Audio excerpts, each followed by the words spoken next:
What's the perfect routine to get you fluent? So many people fall into the trap of copying other people, hoping that's the key to success. But in reality, it's exactly what's keeping them stuck. That is what happened to me. But when I applied what I'll show you in this video, I went from being a struggling beginner to eventually passing the C1 exam in Spanish. So today I'll show you why copying someone else's routine is holding you back and what you should do instead. Let's start by looking at the problem. You see someone else's routine and think it makes sense to follow it step by step in the hope that you'll learn faster. And on the surface, that feels logical, but actually that's not how it works, because most people focus on the obvious parts of language learning. So how many words they know, which app they use, how long they spend each day. But what gets ignored is the part that actually determines whether you succeed. Your psychology. Can you stay consistent? How do you deal with challenges? And can you trust what you're doing for long enough for it to actually work? Fluency doesn't come from following someone else's routine for a week. It comes from becoming the kind of person who can stick with the right things over the long term. And that's why copying someone else's routine is such a trap. You try one method, you lose confidence, and so you switch to something else and you end up stuck with shiny object syndrome, always unsure if it's actually working. Fluency isn't built by copying routines. It's built by following principles. So instead of asking, what exact routine should I copy? The better question is, what are the building blocks of a routine that I can actually stick to? Because once you understand those, you can build a routine around your life and refine it over time. So let's look at the principles that really make the difference. And by the way, if you'd like a more in-depth guide to all of these principles and how to apply them, I'll put together a free step-by-step PDF and you can download it using the link in the description. So if you spent much time on language apps, you'll know that they often involve isolated sentences that don't link to anything meaningful. And I'm looking at you, Al. And if you've taken a more traditional approach through textbooks, you might understand the grammar perfectly, but struggle to understand people in real conversations. But you can't be fluent in a language that you've barely heard. So one of the most powerful things you can do over the long term is to listen and watch the language as much as possible. Will you understand every word? No, of course not. But how do you expect to understand a language that if you never get that exposure? Seeing and hearing the language regularly will train your ear, familiarize you with its rhythm, and build your understanding over time. When you do this, and how you do it is up to you. But sometimes you just have to start and you can work out the details later. So to make it even easier, reduce friction. So keeping headphones on you as much as possible means you can just instantly start listening whenever you have a spare moment. Ideally, you should understand most of what you hear, but until you reach an intermediate or advanced level, native content can be overwhelming. So instead, search YouTube for whatever your target language is, along with the words comprehensible input, and you'll find videos designed specifically for learners of most major languages. If you can't, you can create your own using AI, or better yet, work with a tutor to create simple stories with translations, because ultimately, you won't learn a language without a lot of exposure. As a learner, it's your responsibility to make that happen. That's how you succeed in the long term. Now, personally, I listen to podcasts and YouTube playlists whilst driving, walking my dog, or doing chores, whatever it is. The barrier to entry is super low. Just press play and start getting exposure. And when you do this consistently, you build more than comprehension. You build identity.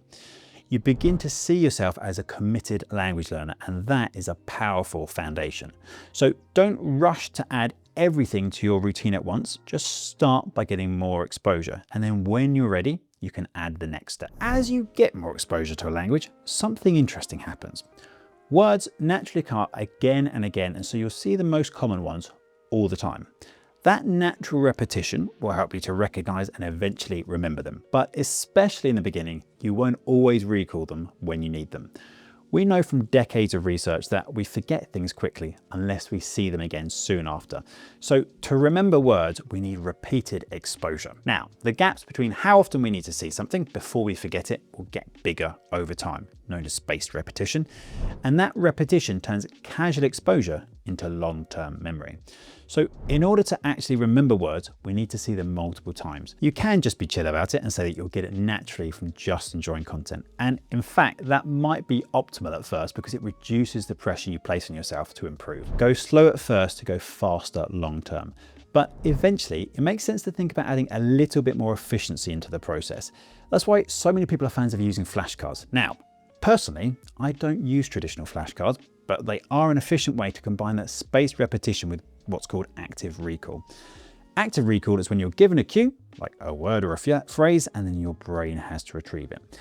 That extra effort it takes also strengthens how well you remember it too. But remember what I said earlier, most people overlook psychology when it comes to learning a language. If you hate doing something, it will slowly erode your motivation until you give up. But if you find something easy and rewarding, well, those small wins will compound over time. So if you enjoy using flashcards, that is fantastic, keep going. But if you're like me and you don't, forcing yourself to do them might actually be the first step on the road to burnout. So what I do instead is this. I use my smartphone and I record myself saying the things that I want to remember. I can then listen back hands-free throughout the day. So I actually started just using the voice memo function on my phone. So I say the English phrase or word first to give me that cue, and then whatever it is in the language that I'm learning 2 times after that. That builds in that active recall and gives me the repetition I need, all hands-free.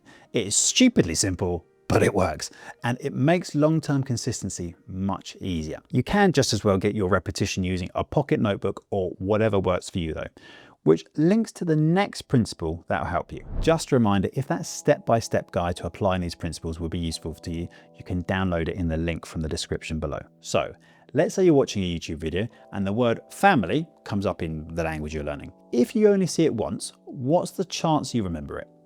Because of the context, you might understand it at the time and follow along with whatever it is you're watching, but your brain hasn't engaged with it that deeply. So there's a good chance that you'll forget it soon after unless you start taking some steps to reinforce it. So that repetition we looked at, well, that helps, but there are actually different levels of quality when it comes to repetition too.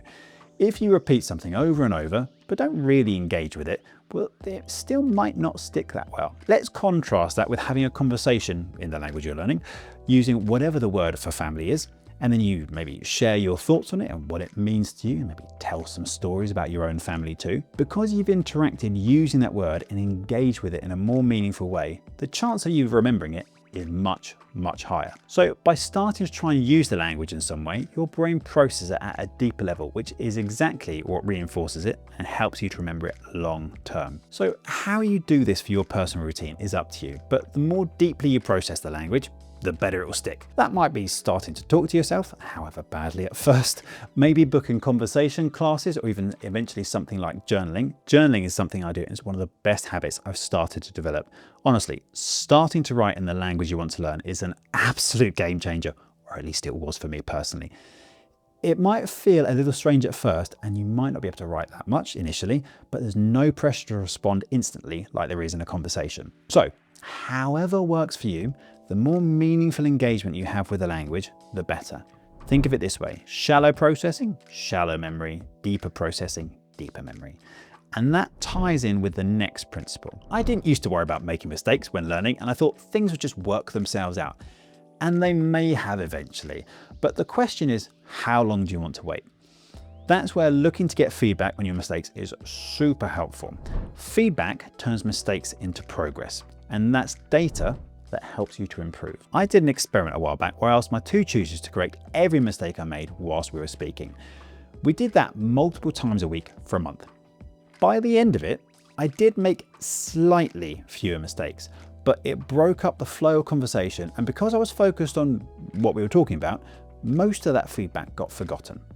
The problem was, I didn't really process it that deeply, which is why it didn't stick. On top of that, I've also read that fear of making mistakes can hold you back if you only ever play it safe and don't try new ways to say things.